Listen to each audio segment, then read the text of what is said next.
I recently had the privilege of meeting up with Langham scholar Joseph Byamukama, a leader and pastor from Uganda, where he spoke about the challenges the church has faced in Uganda and the opportunities this presents.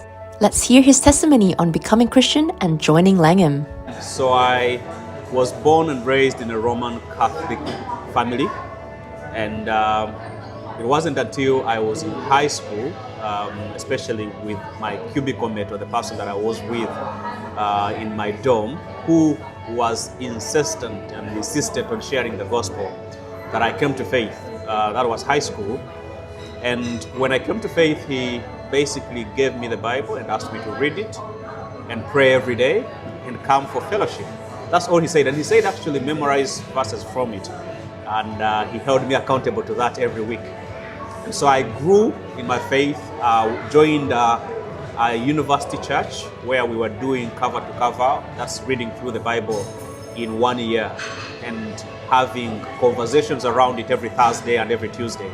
So that grew my faith, but then I began participating in discipleship efforts as well. As a result, I think as you share more the gospel, as you participate in ministry, as you do apologetics, you begin to discover your own, you could say, hunger, but also shallowness and need for more theological training and equipping. And that's when I started thinking about theological education. I applied for my Master of Divinity at Gordon Cornwell, where I graduated in 2020. But as I was there, a few of my professors began thinking of saying and suggesting that I may need to think about PhD study. And I thought about that, prayerfully applied to Ridley College in Melbourne.